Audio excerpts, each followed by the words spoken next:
Okay, we're live. All right, thanks. The time is 6:32. With us tonight is Craig Schulte, Bill Lois, myself, Michael Gary, Mike Roth, Kim Van Beck, and Patrick Knight. And next up for open forum, is there anyone here for open forum? Let's do this. Well, I thought, oh, we don't need to put on the agenda, we'll just do it that way? Yeah. All right. Hello? Yeah, we'll put you as part of open forum. We were gonna add you to the agenda, but why not? We'll just Okay, do it this yep, way. that's fine. It's easy.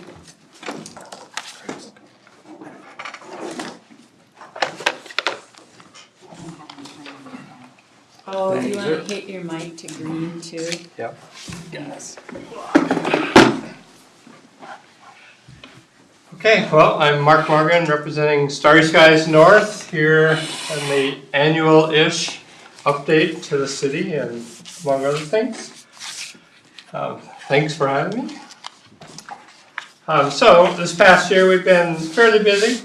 We've had booths at the Dark Sky Festival, which was in December, and then last summer at the Hoagland Art Fair, and we're very successful passing out literature and things like that. We also had a new program called the Dark Sky Friendly Business Award that was created from the Duluth chapter, and we jumped on it right away too because we've got lots of businesses that are dark sky friendly right out of the chute, and hopefully we can add more. Another significant thing that we did this year is we joined the Chamber of Commerce, so as a nonprofit group. So talking with Linda, it seemed like a good fit for us to be a little more involved in the community and maybe have some say in some things. So that was a big deal for us, and we hope to be very involved. A couple of projects that we're starting this year. We're starting to set up some dark sky monitors. Several of us in our group have handheld monitors that we can go around and just check how dark the sky is at any time. But we're looking to set up some permanent monitors. Probably start with one. I'm putting up one by Pincushion where I live. Maybe one down in Ludson. We're talking about putting one up in Grand Portage, maybe at Travis's Park. He's looking to work with his bosses to maybe create a dark sky park designation for Grand Portage. So that would be a big significant thing. At the state park? Yeah, the state park, yep. So there aren't any yet in the state, so he would be the first, and so we're hoping to help him. And then maybe one at Chickawauk to kind of complement their dark sky camera. So anyway, and so that's kind of where we're at here. One thing that with our Dark Sky Friendly Business Awards program, we awarded 3 businesses at the Dark Sky Festival. One was Eric's Superior Training Post, the North House Folk School, and then Cook County Higher Ed.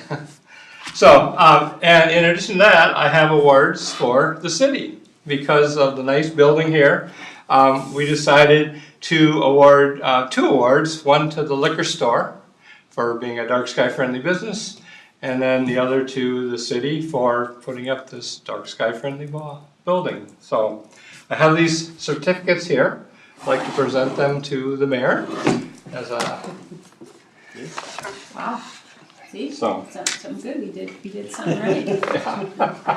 We did. Way to go, council. It was good. Tracy post so I can take a picture. There we go. So you come around? We can go like that. Yep. Are we good? Great, thank you. Okay, and here's one for the liquor store. All right.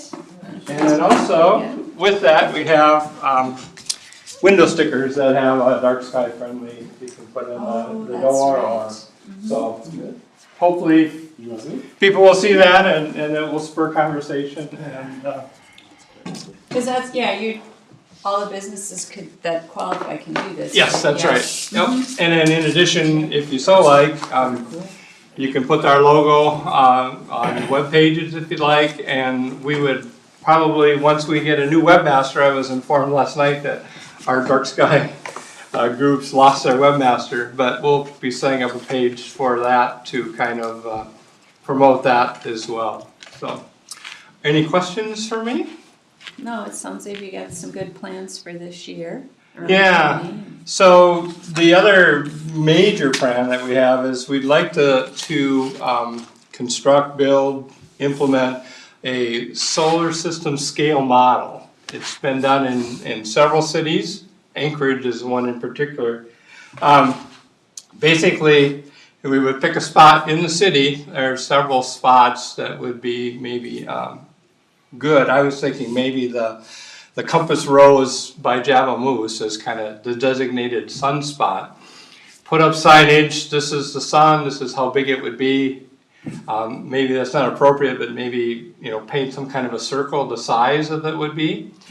And then move out in a scale way, with the endpoint being Neptune at the Cut Face rest stop.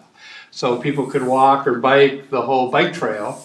And then at appropriate spots, there's actually several that are within, like Mercury is close to Angry Trout, and from there on out. And it's only when we get past, I think it's odds and ends where they start getting spread out big. But have a sign, maybe an appropriately sized image of the planet, how big it is relative to how big the sun is. Some verbiage on facts and figures, things like that, that people could, walk and take pictures, enjoy. So we definitely need help from several, permissions, certainly from the city, probably the DNR, whoever's in charge of the bike trail, and then we have to pull together, of course, people that can make signs and things like that. So we're just in the beginnings stage. We don't have any money yet, but we hope that we can get some grants and make it happen, if not this year, in the next year or two. So those are our big plans. All right. So Okay, does anyone else have any questions or comments? No, that's great. Thank you. okay, Yeah. thank you very much. Thank you. Guess we gotta get out the hooks and the hammer. We've done it. Finally, Oh.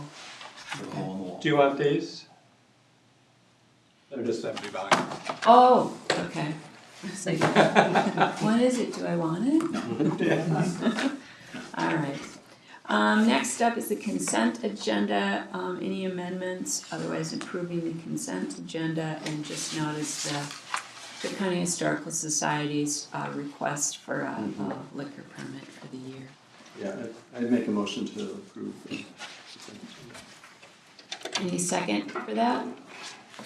That's correct. All right. Any further comments? We are gonna swap around a couple of agenda items. Item E Oh. won't happen. It'll be your next meeting instead. And then items F and G will be swapped, so we'll do Third Street design first. That's right. Yeah, no Mayhew tonight. End of the month, right? Yeah. Yeah. All right, so with the amended agenda, removing Mayhew project update and then moving the Third Street design to be the first item tonight. I'd make a motion to approve it as amended. Right. All in favor of the amended consent agenda? Aye. Aye. All right. Okay. Is John online? Yeah, Okay. we'll have to scroll ahead in the packet, most of it is the urban forest management plan. So that is page 89. The plans begin. At Page least 90. online, Yep. it's page 89. There we go.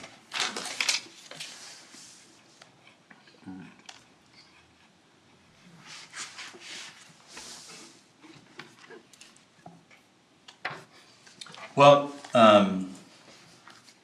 what we've got included in the packet is the full set of draft plans for the project, the improvement on Third Street. This includes all the improvements that the city will be funding, as well as the improvements that are part of Petter's project. So the intention is to bid them all at once. We're gonna use the existing development agreement to require the money for the project, so we'll have to come back and amend that when we have the numbers for what the actual cost is. But where we're at right now is just reviewing these plans at the staff level and wanted to bring them to the council and have you get a chance to review them before we go forward and bid, which we're hoping to do in a few weeks. John? Yeah, I was hoping for early March. Well, we'd have an opening, we'd open plans in early March. We have to advertise for 2 weeks. Okay.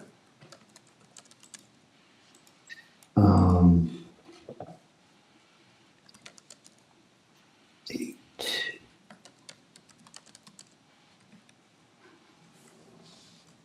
So what's page 97 for the packet is the existing conditions page. Folks can look at that map, and that's the pavement as it exists on Third Street, where there are curb cuts, where there's vegetation, and then also what the proposed construction limits are for the project.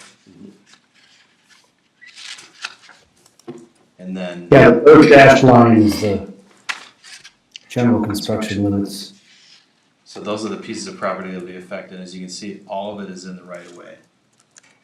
But as we know on this piece of property here, the adjacent homes, some of them, their yards use quite a bit of the right of way because of where the pavement is oriented way on the south side of the right of way. So we've tried to avoid making it as many incursions into, even in the right of way, but into what people consider the yard on the west between 7th and 8th Avenue. And that is a pretty substantial disturbance between 6th and 7th Avenue because that's where the utilities are gonna be installed. So you can see that plan on the next page, it's page 98 in my packet. The proposed improvements, the road is straightened out. It's still mostly on the south half of the right of way. It's widened a little bit. There's curb added on the south side. The existing curb cuts will be replicated, and I think might be hard to pick up where those are, but you can see in some of the white comment boxes there are notes for where the curb cuts are going to be placed. Those are for existing driveways. There is a curb cut planned for 7th Avenue West, even though there isn't anything there right now, other than a trail.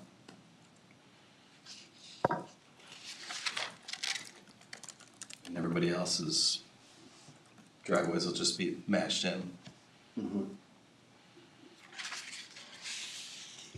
The water and sewer you can see on that page as well.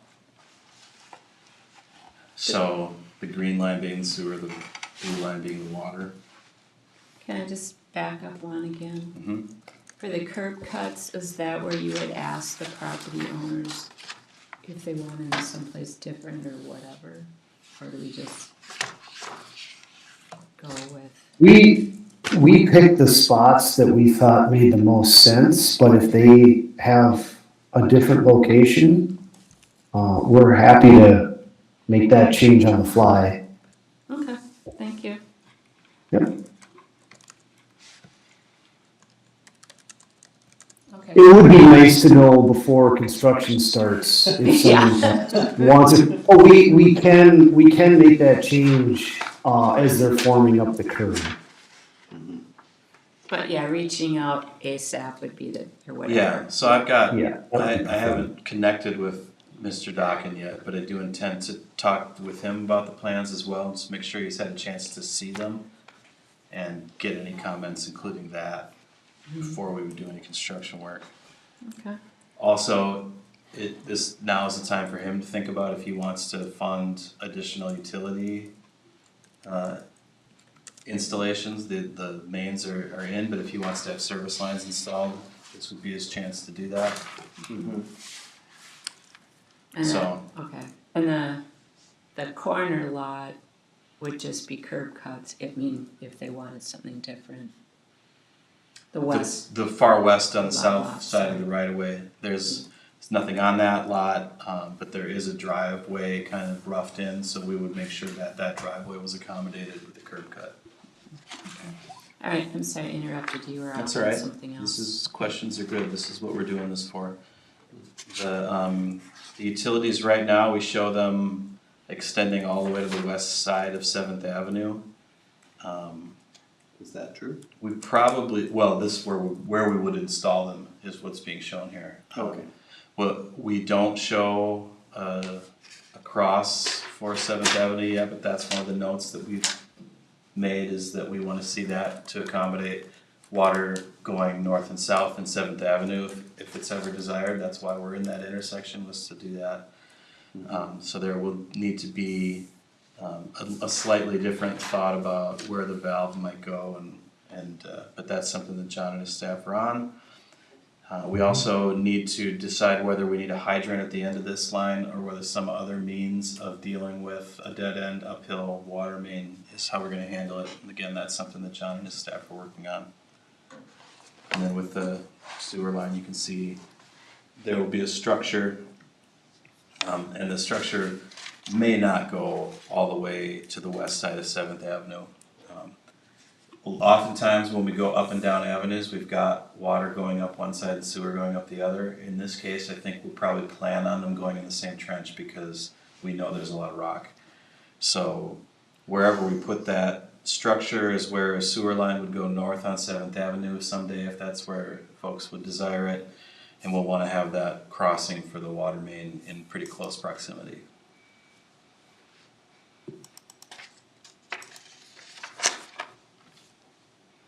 You can see the elevations at the bottom half of the drawings, where the pavement is gonna go, and there is a little bit of smoothing out of those hills, but not a lot. So it's gonna be kind of similar heading downhill as you go east.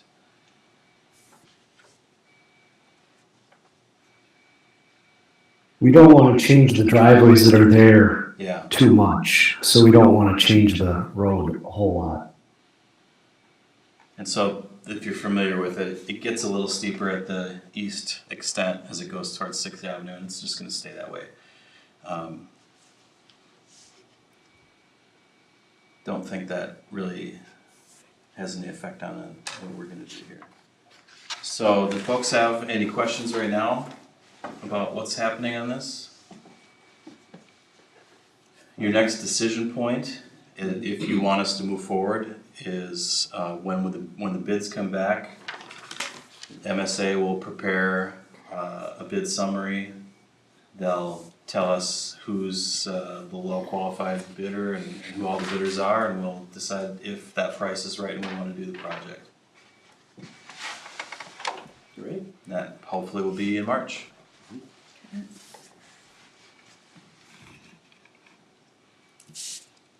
Any other questions?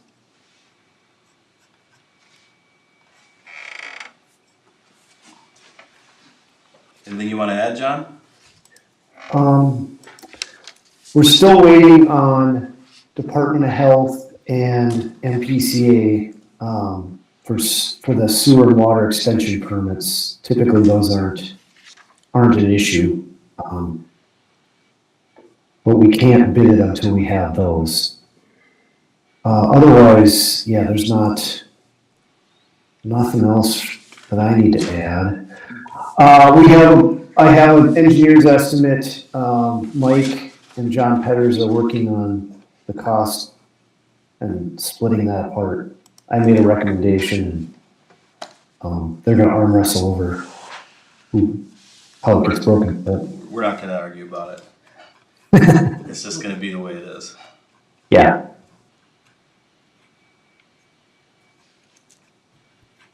Okay, then I think we're all set, and no one else has anything. Thanks for joining us tonight, Yeah, I John. think so. Yeah. Happy to explain stuff.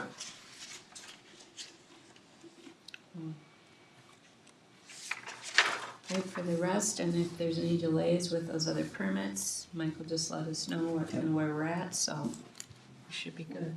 Okay. Alright, thank you. We'll move back then to the urban forest management plan, and that starts on page 18. And Shane, Hi. Let me rejoin the meeting and then I will get my slides up.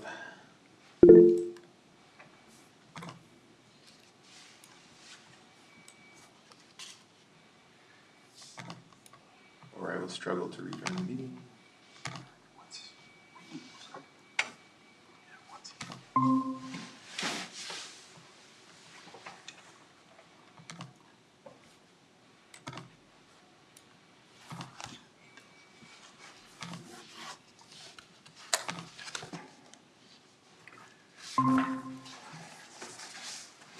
All right.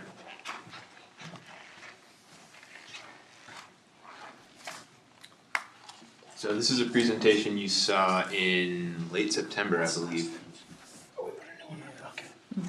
And I'll just go over it real quick again so that we're all on the same spot. And then I'll just open the discussion up to you all. But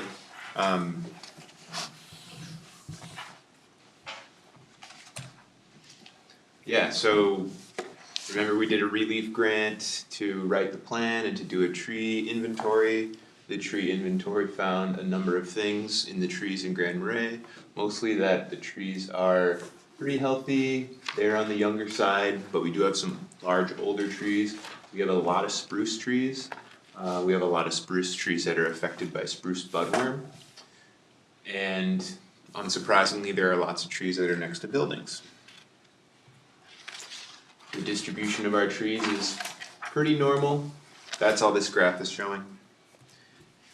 And yeah, there are threats to buildings from trees falling on buildings. The plan that you're looking at is divided into different areas. There's public areas, private areas, and then these large forest stands over at Sweetheart's Bluff and up in Sawtooth Bluff.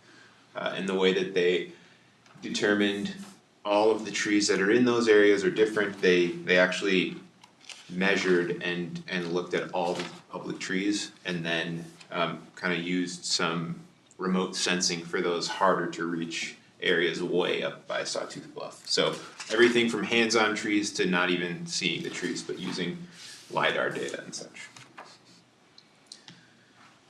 And so from the inventory and then from the meetings with the tree board, we came up with these 7 goals for this plan over the next 10 years. You know, not lose any canopy, increase the canopy in fact by 10%, plant trees in public spaces where there maybe should be trees or more trees. Increase the diversity of trees so that we don't have so many trees susceptible to one particular thing that could take those trees out, spruce budworm and spruce trees. Manage those large forest stands, but yeah, with a light touch. We're not doing major forestry work up there. And help people remove trees that are on their property that could fall on their buildings or aren't healthy trees and need to be replaced anyway. And yeah, maintain all the trees that we do plant.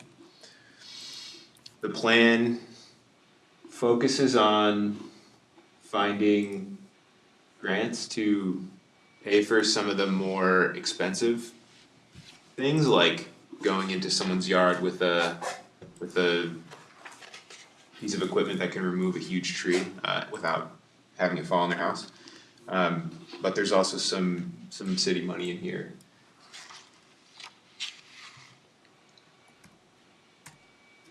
planting costs for the projected number of trees. This is, this is not all city dollars. And as our maintenance costs, it's not all city dollars. So to point out and then let you discuss, the first year of this plan, the priority would be to get another relief grant to do those hazardous tree removals and replace those trees with better trees, younger trees that are less hazardous and healthier and more diverse. And then develop tree maintenance protocols for all of our public trees so that we can care for trees that are particularly prominent, like along Highway 61, that, you know, people may walk past every day and wonder why that tree isn't getting the care it deserves. And then educating people who may receive trees from city programs about how to care for those trees so that they can flourish. So that's the 5-minute summary of the plan. You've had it for a few months. We've got the tree boards. This is kind of their cut. And they're either looking for feedback or looking for you to adopt this. And Bill, you're on the tree board. Did you have some things you wanted to add?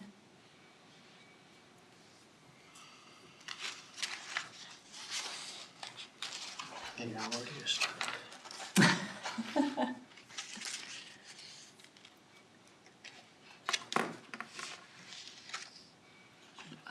While you're thinking, you're getting this relief grant, we applied for the whole thing, we only got a portion because we need to do these main things, which you have accomplished, Shane, you and the board. So now we can move forward.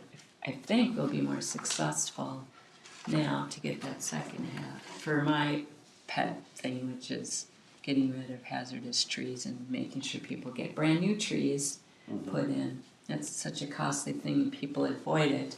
And then they end up with what's happened a lot in town, which is Right. on a property. So Yeah, that's for me anyway, is my thing.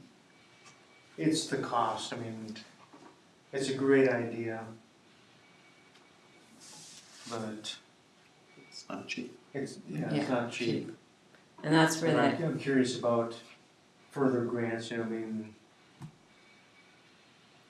how are we gonna be assured, or how do we have an idea that it's gonna be coming our way? we really don't. But that is part of the relief grant initially, and I'm sure Shane's explained that, but you know, that it funds the staff for it, it helps pick the trees, it helps make sure they get planted. So it kind of covers the whole thing, Yeah. which got a lot of, we got a little bit of like enthusiasm for that when they first heard that this was a possibility, because people are well aware. I think there's no guarantee for grant applications, but with the tree inventory and the plan, I think we could make a pretty good case for the stated goal of the grant, which is, relief. They're focused on spruce budworm, but I think we could make a pretty good case for the emerald ash borer. Yeah, it's the other way. They're focused on emerald ash borer, we could make a pretty good case for spruce budworm. And other trees, so. And adopting this plan is not authorizing all of this work for the next 10 years. Those are two different things, right? This is an intention, and the intention, I hope, is clear that we're only going to be doing some of these things if we find assistance. If we find what? Assistance, grant money. Oh. So we're not planning on fully funding a tree replacement program with tax dollars. That's not what this plan is asking for. So if things change, either our appetite for doing this work or the need for it or the funding opportunities, we can always go back to this plan and change it to fit our circumstances. But this was the base we needed to do anything. Yeah, You have to have a plan and an inventory, which makes sense. And they have to know what you're dealing with, so do we. Yeah. So it was important for steps that Shane and his group got accomplished, so. That's you too. Yeah. Yeah. Are there any things tied to the grants? Like, let's say you get a $25,000 grant. Do they want city participation then to match that, or? This grant had no match to it, Okay. this particular grant. And I can't recall if it was because we're writing a plan, and that if we were doing something else like removing trees, there would be a match required, but I could certainly look into that. Yeah, well, I'm just saying if we adopt this, what are other people's expectations? You know, I mean, looking at $1 million 10-year project where we sponsor $500,000 of it, so I understand that we're not gonna spend $500,000. My intention is not to do that right now, you know, or commit to something like that right now. I do think it's good to go through the town like you guys did and assess what trees are dangerous. Obviously, our linemen do that all the time, and they take care of the trees that impact our above lines. But there are a lot of residential properties that have trees that are somewhat looking dangerous. They're not really affecting our utility structure, but they could be affecting other properties or their own property. So, you know, if grant money is available to help those people out, I think that's great. If it's not available, then once we implement this, does that mean people are expected to come to the city or to make application? I think You know, if there's no money available, what do we do? You know what I'm saying? yeah, Then does it come out of our pocket, or does this thing just sit and wait until there's money available? so in the plan, there is not outlined a program that the city, okay, here's how we're going to implement the step-by-step of how we would implement that program. It's just a plan to begin that process. Start a plan to make a plan, and the tree board, I think, would take that project on and, okay, what's the process for someone applying to get their, you know, spruce tree that looks pretty bad? And it would be $2,500 for them to hire Right. a tree service. How do they get access to the money to remove that tree? And then we could give them, you know, 5 trees, 10 trees, I don't know how big their yard is, right? To replace it, and then hopefully 1 or 2 of those grows up and fills in that space that that old tree was in. But we don't have a plan, and as Shane said, this doesn't say start a process where someone can come in and say, the city says it's going to help me with this tree. And our intention, for the most part, to set up a program like that would be with grant money, like the relief grant. And that's what we originally applied for, was that whole entire project. They only gave us this initial portion. And I agree, I think with this in place, we stand a much better chance to come back and ask for the remainder. And it doesn't fund everything, but that's just one example of out of this larger plan of where there's some dollars. So completely, Craig, and like Mike was saying, this isn't committing us to spending a bunch of money, but it does give us a plan, a starting point to, and obviously it makes sense, you need that when you're gonna apply for grants or dollars, so. Gives us a path, but it doesn't make any promises or commitments. Okay. I'd point out one more thing about the goals of the plan, they're rather ambitious, and I think that puts us in a better standing with a grant. If our goals aren't ambitious, then the grant funders aren't gonna see, you know, they're not gonna see our vision for what we could do with the relief money. If the goals are ambitious, it helps us make that case that this is a priority. Which is what grant applications are all about, making the case that you are gonna spend their money on something that's gonna be what it was for. Yeah. Yes, they need to know that their money is spent wisely as well.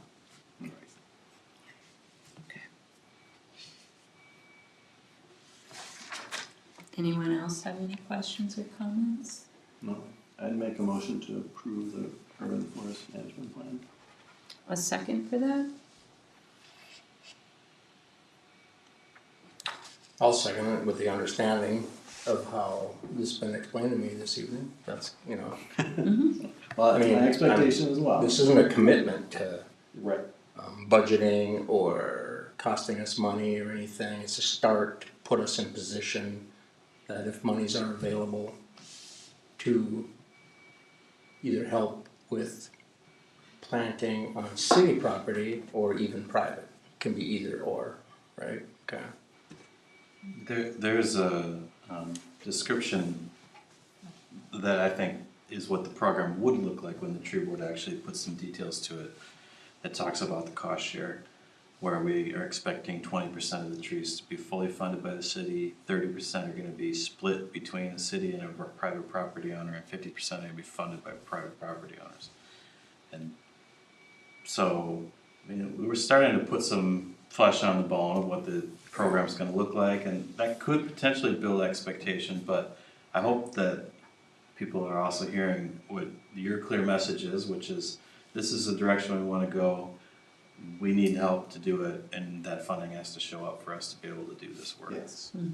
Completely. And I think you know, in a private perspective, I think you could accomplish a lot more if it was a program that was there to help private, you know, Yeah. like even if it's, you know, you got a tree that's $3,000 to remove, here's money that will take care of 50% of that, you pay the other 50. I mean, right now we have nothing like that, Yeah, so it's expensive. and that's the biggest chunk of the money in this plan, for Right. sure, is the tree removal part. Right, planting is part of it, but removal is the biggest Yeah. expense. Okay. Yeah, I like most parts of the plan. And I, even being in the process, I thought, well, it's a pretty lofty goal, but I hear clearly what Shane is saying, you gotta have that to get the attention and the momentum. I also take comfort in what Mike was saying, that we're using a framework, we're not gonna empty out the city books to fire this up right away, so. We have our goals. Yeah. Prioritize. Yeah. For sure. So yeah, I hear you completely, because this was never my So yeah, intent when I either. went through it line by line and looked at these cost sharing things, and it doesn't look too bad, but then you look at the bottom number, and it's a big number, so It's a really big. that's Yeah. what concerned me the most was, I hope this isn't going live, Right. immediately like that, so. I was amazed by the number of trees, like even just from the inventories and different Yeah. things, and then Mm. how many you would need to plant. I couldn't believe, Mhm. I don't doubt them, but I was just Yeah. caught off guard by that. So, Yeah, a little bit of context with, the stormwater management plan, I'm able to use that in lots of grant applications to get the money for the stormwater projects that you've seen just in the downtown area.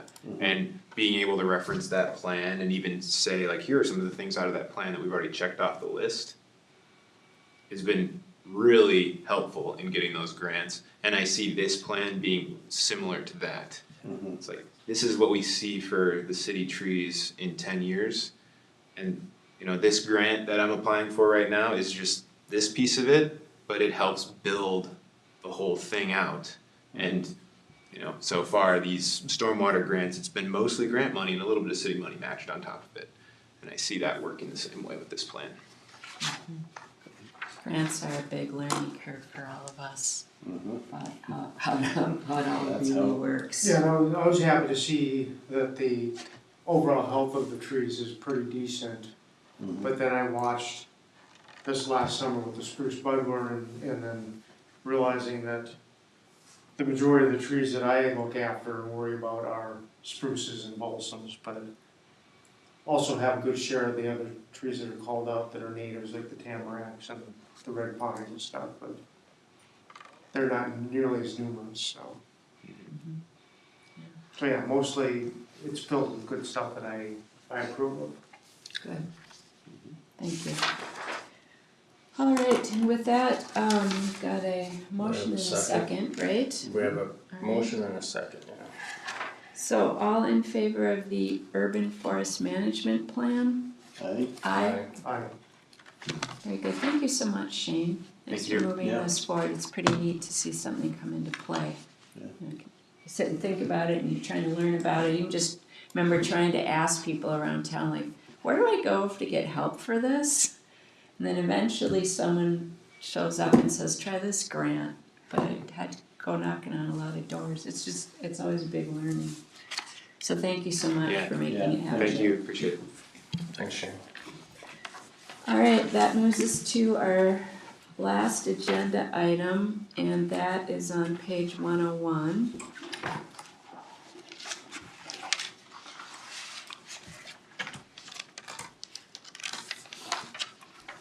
The hunting and trapping ordinance. Big thanks to WTIP for doing a story on this. Help raise awareness. Yeah. We haven't received a lot of comments. But we did get at least one. Just one, yep, that's Yeah, we good. got one. So, and we didn't make a giant effort to seek them. I think we're considering this a relatively simple to understand issue. Speaks for itself. It doesn't require a lot of, That seemed more just administrative in Yeah. nature. so I don't know if anybody's had any thoughts about it. Something you'd like to see changed on it, or if you're just ready to continue Well- down this path. I did go back and double check on a few other communities in our area, just to make sure they have one.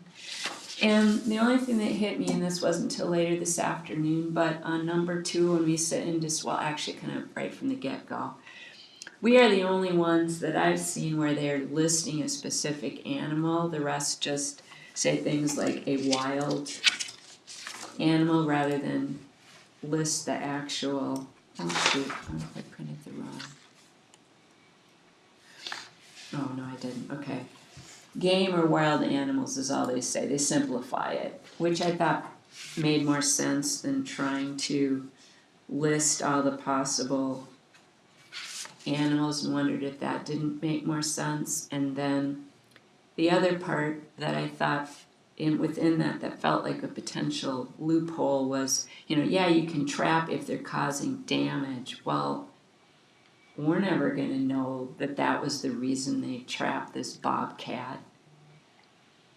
And the rest just say there is no hunting or trapping in city limits except if authorized, like we have in number 3. I just wanted it to be easier to make it simpler. There isn't, you're just not going to do it. The whole section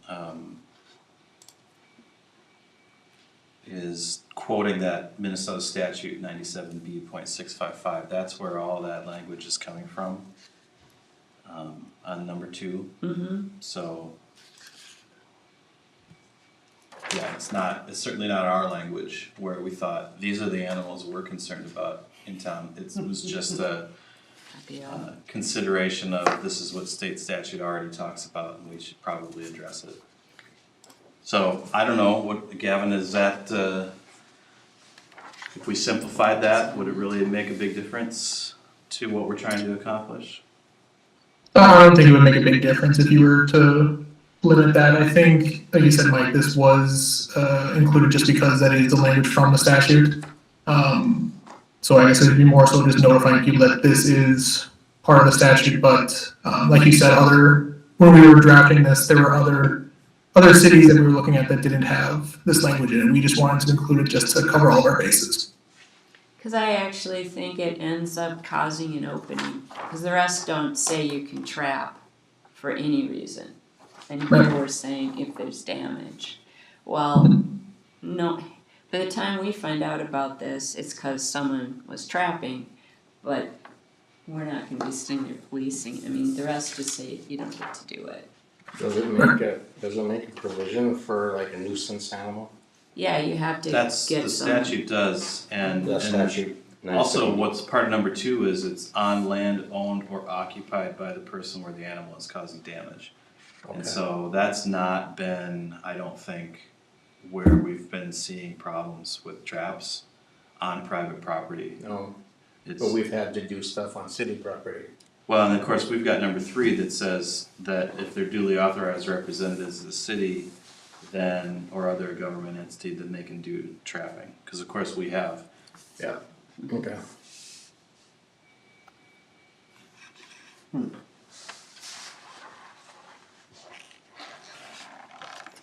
I don't know, that would be my only suggested changes to simplify it. Okay.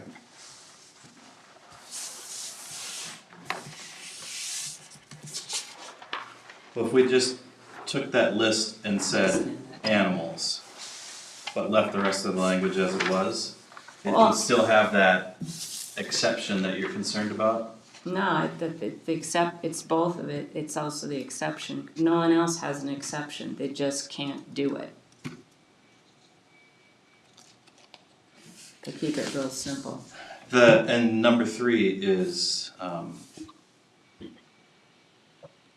it wouldn't allow for us to give someone permission to do trapping of a nuisance animal on their own property. It would have to be an actual representative of us doing it, so. Yeah, the question is, do you want to have a way to allow people to trap nuisance animals on their own property knowing that it creates a loophole that could be used? Or do you wanna just not have that on the ordinance at all? And just keep it a simple prohibition? I think it's simpler to just say no, cause like Craig asked, we can have someone come and trap if they are a nuisance, or authorize someone to do that. The landowner can. Well, Employees we, as the, Under number 3. yeah, Okay, yep. I mean, we don't go put traps on people's private property. No, but we can authorize someone to do that.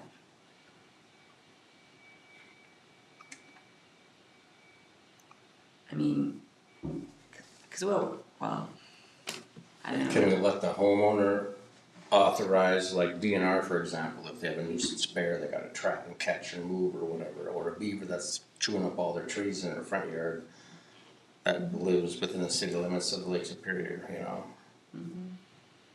We should be able to allow that to be taken care of, either through letting the homeowner do it. I mean, not letting the homeowner personally do it, but hire, you know what I'm saying? Or not even hire, I think the DNR would do it. If they're qualified, they might be the Okay, ones yeah. doing it, yeah, I think that number 2, referring back to that statute, the statute has some requirements. You can't just set a trap, you have to talk to the DNR, you Yeah, have to right. notify You have them. to notify the city or Yeah. somebody, right? Okay. but isn't that the same as being just a personal trapper? With the, No, but we wanna be notified of it, I guess is what I'm saying. Which I think number 3 handles for us. And then if the DNR, someone's called in to help them take Right. care of it, and they're all set. Well, an example is we had wolves here a few years ago that were killing domestic pets in the city limits of Grand Marais. And traps were set and traps were removed right away when people found out that traps were set. And the traps were set by game wardens, okay, not by personal homeowners, yeah, but people said, no, we don't want traps. So the point I'm making is, you know, if we're deeming that you lost your dog because of a wolf and the wolf is still hanging around your house or whatever, you know, do we have the okay to take care of the problem through game and fish or DNR. Yeah, this ordinance would allow the DNR or the Fish and Right. Wildlife to That's kind of what I'm. do what they wanna do, Okay. yeah. Okay.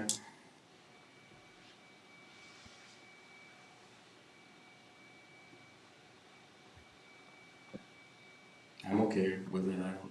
Maybe the best way to handle it would be to make a motion to amend it with removing number 2 and vote on it. Yeah, that's. Okay. Look at the number again. I'd like to make a motion for ordinance 2026-02, removing item B2. Is that the way to say it? Everything else as is. Is there a motion for that? You made a second. You're Are removing you making the motion? You're removing all of item 2, or you're leaving a state ordinance that's referring? The state part is letting the state or someone come in to trap is covered under 3. And that remains. Okay. I think that's what you're Are you asking. replacing number 2 with something, or are you just taking that? Taking it out. Okay.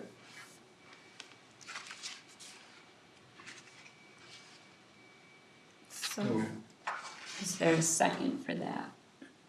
I'll second that. Any further questions or comments?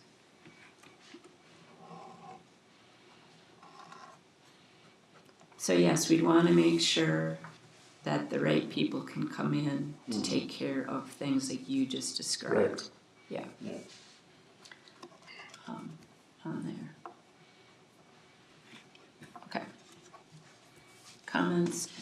So all in favor of ordinance 2026-02 as amended? Aye. Aye?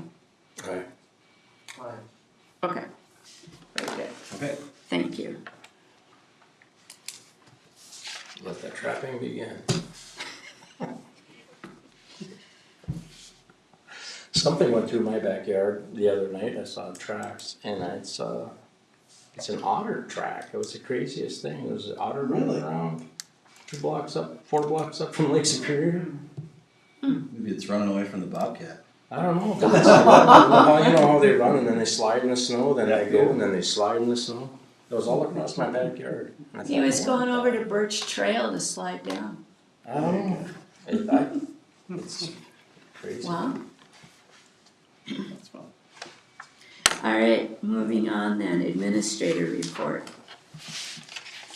I brought this up with Tracy yesterday, but I think it's something the whole council needs to weigh in on. We have an opportunity to put our name in for consideration to be on the Southern Minnesota Municipal Power Association board.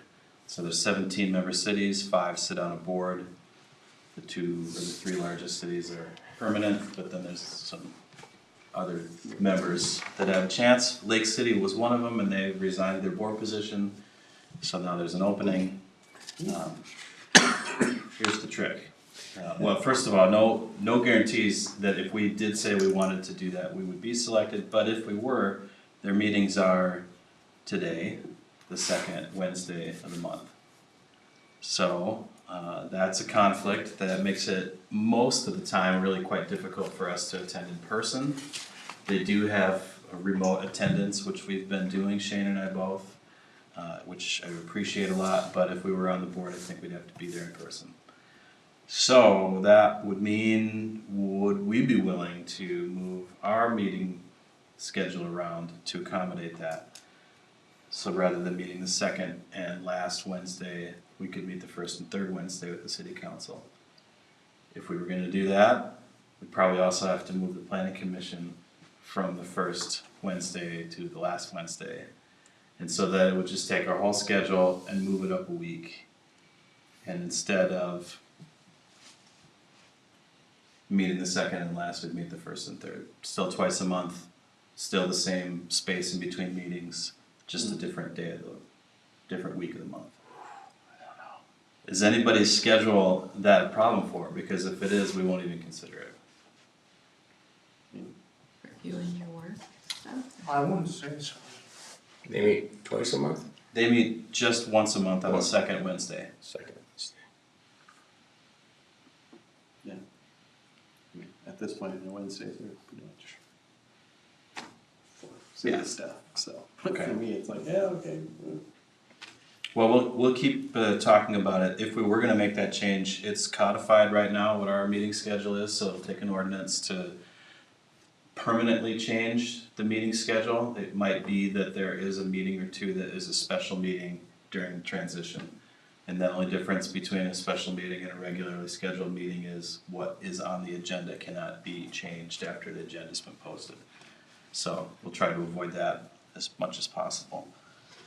Other scheduling items, the legislators are all getting pretty close to starting their business right now. There's been a few legislative updates by some of our partners. I've sent out a schedule to you all of the organizations, even just the ones we belong to, and when they're doing legislative action days. Tracy and I are gonna go down there on the third week of March for the Duluth St. Louis County Chamber of Commerce event like we did last year. So we'll go down with chamber members, and the chamber's lobbyist will help us arrange meetings, and we'll spend the day at the Capitol meeting with our legislators and also key members of committees to try to keep pushing on our bonding request for wastewater treatment plant.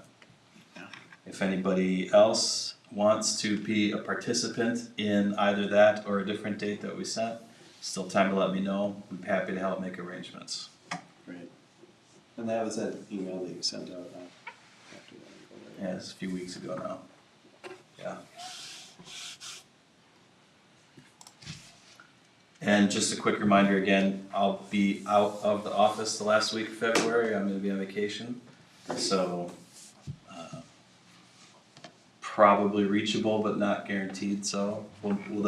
So far, the meeting agenda for the last meeting in February, there's not any items that are difficult policy conversations or things that should take a long time, and so we'll try to keep it that way, All right. get an easy one through. That's all I've got. Thanks. Yeah, that's nice. Michael? Well, we had a planning and zoning meeting. We basically just reviewed the strategic plan that Mike put together and Patrick put together. Mostly Patrick. That's right. Mostly Patrick, just a little Mike sprinkled on top. But yeah, so we went over that during our meeting. Yeah, it was very well done, and we're going to be supplying that to these folks as well. Everyone should have it, I sent it out this. Oh, okay. Yeah. Right, So- great. So then you've Sit and also, read it. yeah. I haven't done that yet, but I need to. Yeah, it's really, yeah, it's very much in line with kind of things that we had already been talking about here at council, and the way that the commissioners wanted to be useful and helpful in keeping things moving along. When it comes to utilities and how we wanna expand and looking at all those different aspects. And having a framework to do that in, so it's good. And setting alignment or ensuring alignment is one of the early steps in this process, just to make sure that the planning commission is doing what the council wants to see done. Yeah. And also what other partners are, we're all working together towards the same goal, so that's early steps in this. Yeah. And probably the next thing the city council will be involved in, I'd say, Yeah. next month. That's all it is. No So- library. Nope. Okay.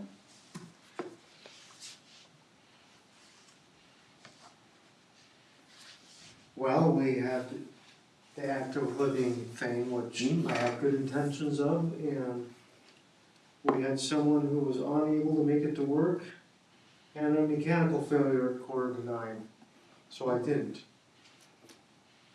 Murphy's Law. Yeah. I've been really striking on the Tuesday morning thing.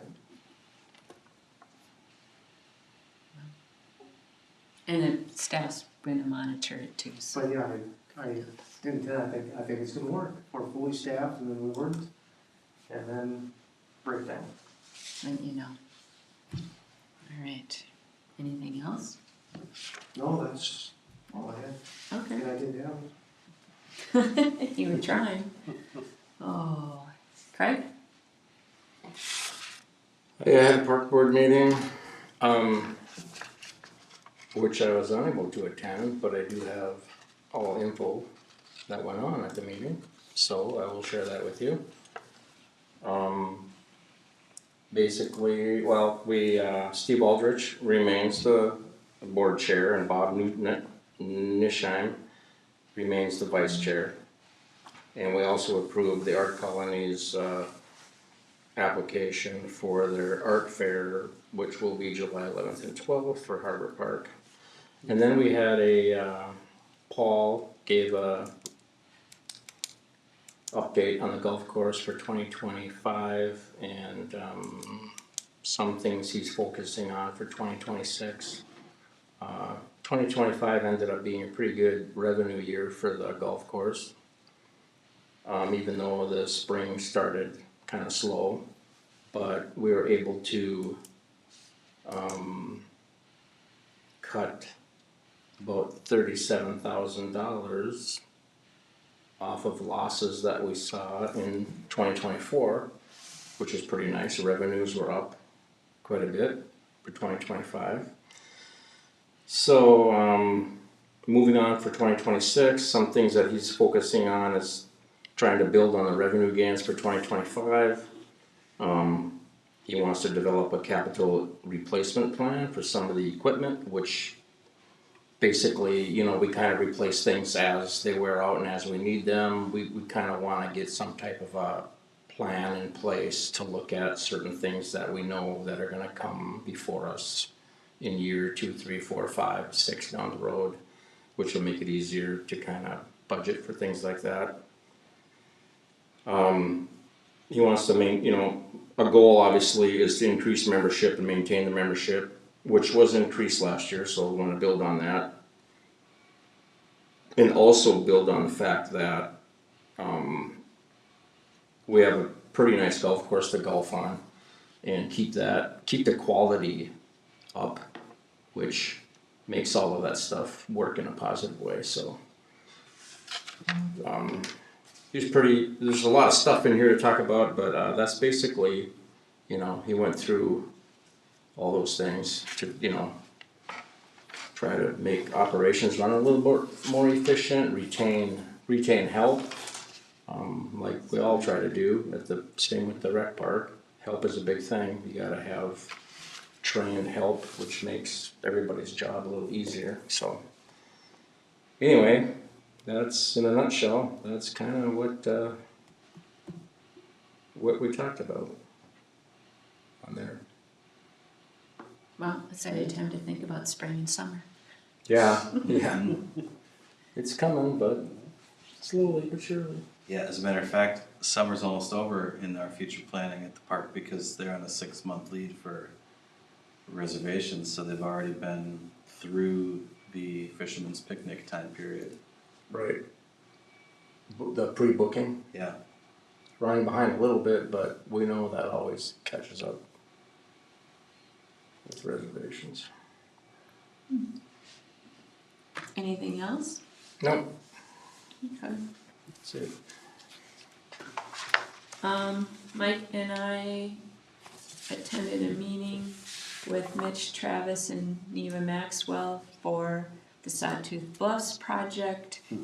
And kind of repeated, I think, what Mike has mentioned to them a couple times, is that they can come and present where they're at, which is they have,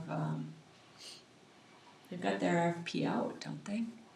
I think they've already decided who they want to work with. Oh, okay, so it's gone pretty far. Anyways, they need to come in and ask us if we'd like to partner with them on this project and what that looks like, and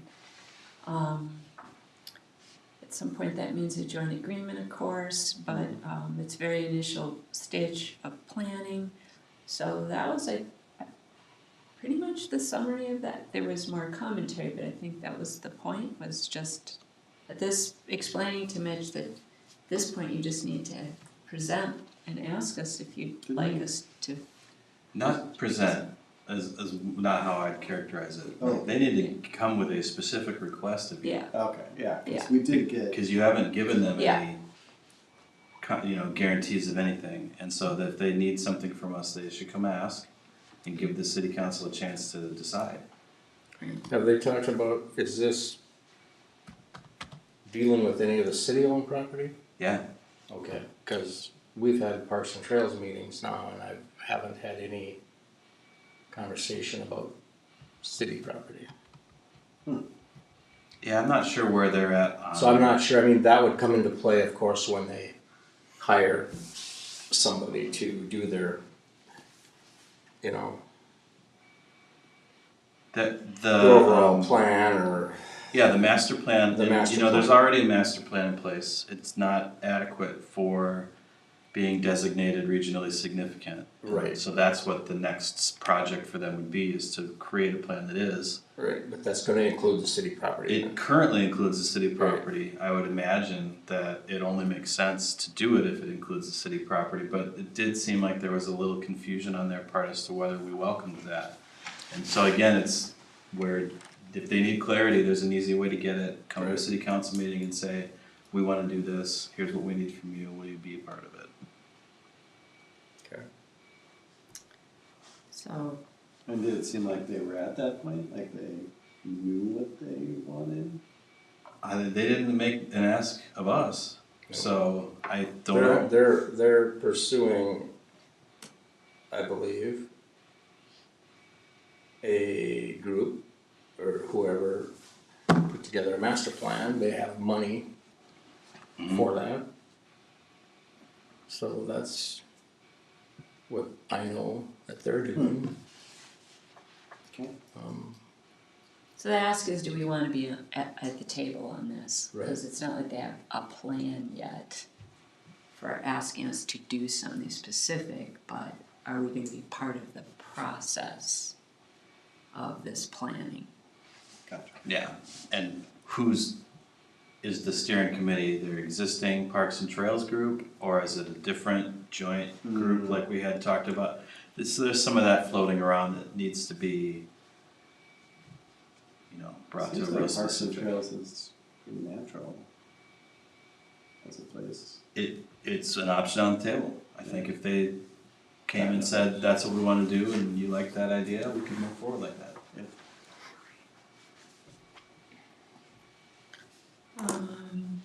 We had our initial round of interviews for the EDA director, and I am stepping back to make room for another commissioner to participate, so my role is done at this point. Who's hopping in? Pardon me? Who's hopping in? Who's going in? Is that- One of the other EDA commissioners Oh, okay. at that level. We had, they've been monthly, right, the Stantec meetings for the Boulder Park Harbor area that we had the other week. I think so. Anyways, so Through they, the holidays, it was hard to detect whether it was still monthly or not. But yeah. Well, at this one, they presented their 3 design concepts for the harbor, for that erosion issue, and then across over into Broadway, kind of straight across. And these are design concepts at a high level, they aren't completely engineered. And the next step is a community, visioning's maybe a little bit bigger, but just letting the community take a peek and have commentary, that's the next part of that grant. And this, of course, isn't something we would action on because it rolls into our larger planning, but it is an initial step. And that organization, we're hoping that they will stay with us and help us as the bigger planning comes. So we have that meeting coming up. So we had that meeting, now we have one just to talk about this community conversation piece of letting them see design, very high level design concepts, they are not fully engineered. The grant was for what, 30%? Can't remember the percentage. I Yeah, think that's right. that in like engineering planning terms, bring the plans to the 30% stage. So they haven't actually done any real design engineering, but they've done enough to know these are the concepts we might use and here's where they might go. Then today, in preparation for the trip to St. Paul in the middle of March, I did spend a bit of time with Scott over at Wastewater and learned even more about our systems and things that he has done and just all of that, so that was very helpful. And then I attended, League of Minnesota Cities had a 1-hour webinar today. Yeah, I couldn't make that. It was interesting, so I listened to that just to get a high level of where the legislator's heading. Was it recorded? I'm sure it I'm was. sure they Okay. usually do. So. Yeah, I thought so. Didn't see, it didn't show that, sorry. And one of the major pieces, which I don't think as here in the city council we really talked about it a lot, but you know, there's a big legislative push from the metro area to statewide mandate some of the zoning and would really tie our hands here and in other rural areas across the state, because it would kind of state mandate some of our zoning. And that was the biggest update I heard was the league gets very involved anytime these kinds of major pieces of legislation, and they set their priorities. So they have been at the table and always asking for communities like us for our input and voices, and then they advocate.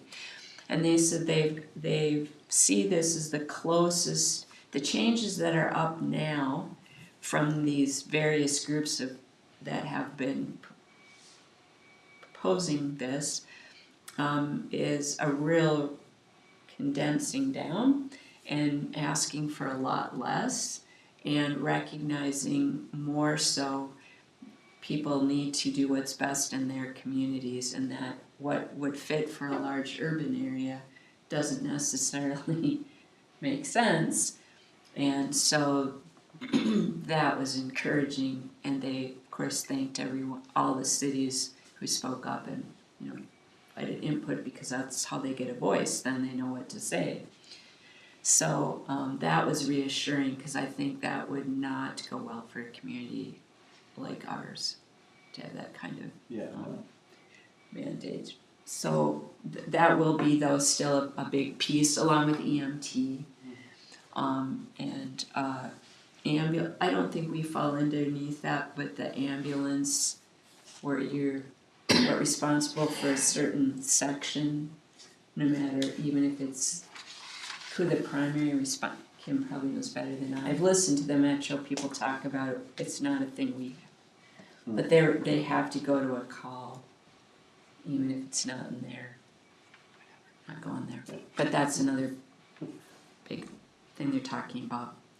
So that was good, and they kept it pretty timely today. But I was encouraged by the housing, because that one's made me nervous for a while. So that's all I have. Thanks, everyone.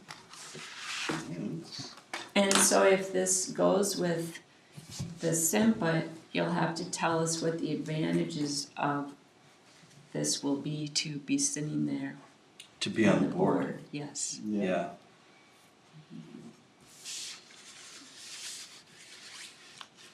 Will do. Does that help with Shane's other project, where we're probably unrelated? I mean, it's already funded, right? That other grant you got for the projection and planning on the future for our Yeah, we got that separate from our involvement with SIMPA. Yeah. But SIMPA is actually participating with us as a partner to help. They have some data that we don't have. They've got some expertise that we don't have. And I think being on the SIMPA board is more about service to the organization as much as it is about benefit to us. I think we already get a good benefit from being a partner. And we probably would whether we were on the board or not. So, I didn't know if it gives us a bigger voice or, that's the case that I wanna make to them, is that this is a different type of community than the other ones in their organization, and that diversity is a good thing for them, to have access to a different set of representatives, to a different population with a different experience, like we keep in the winter with our electric use, and they don't in Rochester, so, yeah, it's more along those lines. And where do you have to go?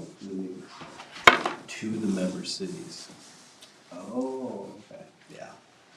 so it rotates. So today they were in Spring Valley. And then be in Waseca next month, and Wells the month after that.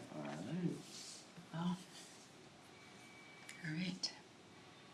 Yeah, and we already try to attend a few in person every year, Mhm. so this would just be a little more commitment to that.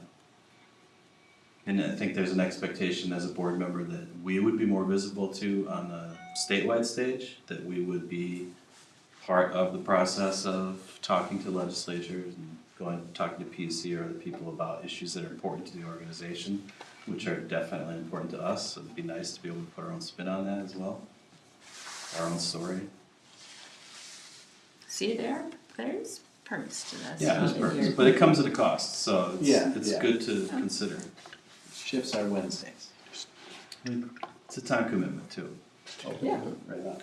We are the ones that have to travel all the time. Yeah, Yeah. that's true. Well, they'll be coming to us this May, so. Huh? Oh, that's when we host? Yeah. Nice. Right. Yeah, hopefully it won't be snowing, or maybe it should be snowing. Could still be snowing. Oh, please don't. Oh, of course it could. All right. Well, cool. Thanks. We're all set. We're adjourned, thank So- you. Is this Patrick's last? Oh, yeah. It is. Thanks, Kevin. Thanks, everyone. Thank you. Good night. Bring Good it night. to a close. So Mike,